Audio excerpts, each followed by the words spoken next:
मध्य प्रदेश के खरगोन में आज उन 4 ठिकानों पर बुलडोजर चला जहां मिलावटी बायोडीजल पकड़े गए थे। Balaji commerce biodiesel petrol pump और इससे जुड़े ठिकानों के लिए लिए गए बायोडीजल के सैंपल्स जांच में फेल हो गए थे, जिसके बाद खरगोन के निमरानी इलाके में Balaji commerce biodiesel petrol pump के गोदामों पर बुलडोजर चलाया गया। डीएम के आदेश पर एक के बाद एक कई गोदामों को बुलडोजर के जरिए ढा दिया गया। एक पेट्रोल पंप को भी बुलडोजर से तोड़ दिया गया। बारी बारी से पेट्रोल पंप की छत और खंभे गिरा दिए गए। इस दौरान भारी संख्या में पुलिस बल की तैनाती की गई थी। प्रेमिसेस में अवैध एक्टिविटी का संचालन हो रहा था, ये सूचना हमें मिली थी। 11 नवंबर को छापे में इन ठिकानों से 3 लाख लीटर मिलावटी बायोडीजल पकड़ा गया था। मामले में कलेक्टर के निर्देश पर एफआईआर दर्ज की गई थी। एक तरफ जहां दुनिया भर के देशों में कोविड महामारी से जुड़े प्रतिबंध खत्म हो रहे हैं, वहीं दूसरी ओर कोविड का जनक माना जाने वाला चीन कोरोना के बढ़ते मामलों से बेहाल है। चीन के सरकारी आंकड़ों के मुताबिक 16 नवंबर को चीन में कोरोना के 23,276 मरीज मिले हैं। इससे एक दिन पहले 15 नवंबर को चीन में कोरोना के 20,199 मरीज मिले थे। हालांकि राहत की बात यह है कि 16 नवंबर को कोरोना से किसी मरीज की मौत नहीं हुई। आंकड़ों के मुताबिक आज की तारीख में चीन में कोरोना के 3.25 लाख से ज्यादा मरीज हैं। कोविड के मामलों में तेजी देखते हुए चीन सरकार ने कई इलाकों में सख्त पाबंदियां लगा रखी हैं। और ग्रेटर नोएडा अथॉरिटी ने पहली बार कुत्ता पालने वालों पर जुर्माना लगाया है। बीते दिन पालतू कुत्ते ने एक बच्चे को बुरी तरह काट लिया था। वही घटना का संज्ञान लेते हुए ग्रेटर नोएडा अथॉरिटी ने कुत्ते के मालिक पर 10,000 रुपए का जुर्माना लगाया है। साथ ही मुकदमा भी दर्ज कर लिया गया है। इटावा में एक खड़ी कार में भीषण आग लग गई। कार का मालिक कार को साफ कर रहा था जब उसमें अचानक आग लग गई। उसने पानी से भरी बाल्टी से आग को बुझाने की कोशिश भी की, लेकिन पूरी कार जलकर राख हो गई। इंदौर में बदमाशों ने बंदूक की नोक पर लूट की वारदात को अंजाम दिया। बदमाशों ने देसी कट्टा दिखाकर एक व्यापारी को लूटने की कोशिश की। हालांकि जब पास खड़े लोगों ने विरोध किया तो बदमाश फरार हो गए। गाजियाबाद की जिला जेल में 140 HIV पॉजिटिव कैदियों के मिलने से जेल प्रशासन में हड़कंप मच गया है। 140 मामले सामने आने के बाद सभी का टेस्ट करवाया जा रहा है। जेल में फिलहाल 5,000 से ज्यादा कैदी हैं।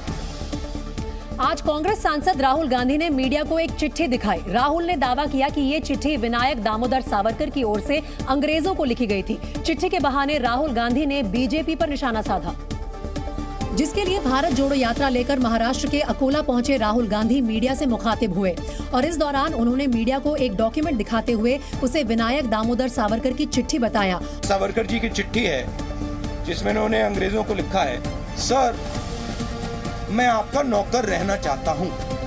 राहुल गांधी ने आरोप लगाया कि सावरकर ने अंग्रेजों की मदद की थी। महाराष्ट्र के पूर्व मुख्यमंत्री उद्धव ठाकरे ने सावरकर पर राहुल गांधी के बयान से असहमति जताई और कहा कि उनके मन में वीर सावरकर के लिए बहुत सम्मान और विश्वास है। हालांकि उद्धव ठाकरे ने आजादी में RSS के योगदान पर सवाल उठाए। क्या उनके कितने लोग अंदर गए थे, जेल में गए थे और कितने लोगों ने बलिदान किया है, जिनका कोई योगदान नहीं रहा, ऐसे लोगों को अधिकार नहीं स्वतंत्र के बारे में हमें सवाल पूछने का। उद्धव ने सवाल किया कि 8 साल से केंद्र में सरकार में रहने के बावजूद वीर सावरकर को बीजेपी सरकार ने भारत रत्न क्यों नहीं दिया। महाराष्ट्र में कई जगहों पर राहुल गांधी के खिलाफ विरोध प्रदर्शन हुआ। राहुल गांधी के विनायक दामोदर सावरकर पर दिए बयान को झूठा बताते हुए बीजेपी ने कहा कि उन्हें सही समय पर जरूर जवाब दिया जाएगा। इसके लिए नागपुर में बीजेपी युवा मोर्चा के कार्यकर्ताओं ने राहुल गांधी के खिलाफ प्रदर्शन किया। बीजेपी महिला मोर्चा के कार्यकर्ताओं ने राहुल गांधी के बयान को वीर सावरकर का अपमान बताया। वहीं नवी मुंबई में शिवसेना शिंदे गुट के कार्यकर्ता राहुल गांधी के खिलाफ सड़कों पर उतरे। इस दौरान राहुल गांधी पर धिक्कार है के नारे लगाए गए। राहुल गांधी के पोस्टर पर लाल क्रॉस का निशान लगाया गया और राहुल के पोस्टर पर चप्पल बरसाए गए। विनायक दामोदर सावरकर के पोते रंजीत सावरकर ने कहा कि वो राहुल गांधी के खिलाफ FIR दर्ज कराएंगे। ये सरासर झूठी बातें बोलते हैं और इसके पहले भी उन्होंने सावरकर जी के ऊपर ऐसे आरोप किए थे। वहीं महाराष्ट्र के डिप्टी CM देवेंद्र फडणवीस ने कहा कि राहुल गांधी का सावरकर पर रोज झूठ बोलना जारी है। भारत जोड़ो यात्रा पर निकले राहुल गांधी एक बार फिर ट्रोल हो गए। दरअसल राहुल ने महाराष्ट्र की एक जनसभा में राष्ट्रगीत बजाने को कहा तो उसकी जगह कोई और गाना बजने लगा। अब राष्ट्रगीत, जिसका वीडियो वायरल हो गया। वीडियो महाराष्ट्र के वाशिम जिले का है, जिसमें दिख रहा है कि भाषण खत्म होने के बाद राहुल राष्ट्रगीत बजाने को कहते हैं। इसके बाद राहुल, केसी वेणुगोपाल और नाना पटोले समेत मंच पर मौजूद सभी लोग सावधान की मुद्रा में आ जाते हैं। अचानक से भारत की बजाय नेपाल का राष्ट्रगान सायन ठुंगा फूल का बजने लगता है। इसके बाद राहुल गांधी को असहज स्थिति का सामना करना पड़ा। वो नाराज भी दिखे और तुरंत गाना रोकने का इशारा करने लगे। गाना बंद भी कर दिया गया, लेकिन तब तक जनसभा का ये हिस्सा सोशल मीडिया में शेयर किया जाने लगा। बीजेपी ने कांग्रेस पर हमला बोलना शुरू कर दिया। महाराष्ट्र के बीजेपी नेता नीतीश राणे ने इस वीडियो को ट्विटर पर शेयर किया और इसे कॉमेडी सर्कस बता दिया। बीजेपी सांसद परवेश वर्मा ने भी वीडियो शेयर कर राहुल गांधी पर तंज कसा। उत्तराखंड के लिपुलेख से कैलाश मानसरोवर के बीच की यात्रा अब आसान होने वाली है। सीमा सड़क संगठन के मुताबिक 2024 तक कैलाश मानसरोवर यात्रा के लिए चीन सीमा के पास लिपुलेख तक सामरिक सड़क पर काम पूरा होने की उम्मीद है, जिसके बाद तीर्थ यात्री भारत की सीमा में लास्ट पॉइंट तक गाड़ियों से जा सकेंगे। सड़क का काम पूरा होने के बाद तीर्थ यात्रियों के लिए यात्रा का समय लगभग 1 हफ्ते कम हो जाएगा।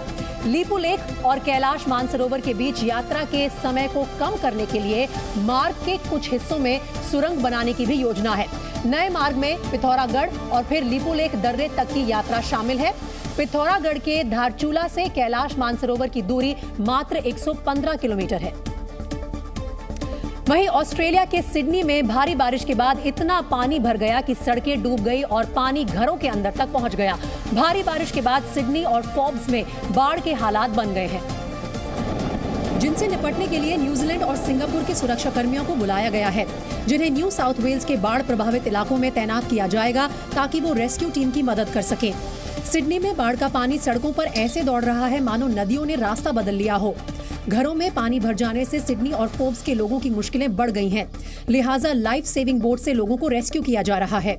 Stairs is completely totaled, but the upstairs were okay, and we did feel safe. And we thought if at any given point we didn't feel safe, we would actually move. Drone से ली गई तस्वीरों में देखा जा सकता है कि Australia में इस वक्त क्या हालात हैं। शहर के शहर जैसे किसी टापू में तब्दील हो गए हैं। घरों की छतें दिखाई दे रही हैं, लेकिन सड़कें पानी में डूबी हुई हैं और हर तरफ सिर्फ पानी ही पानी दिखाई दे रहा है। कई इलाकों में हेलीकॉप्टर की मदद से भी लोगों को सुरक्षित जगह पर पहुंचाया जा रहा है।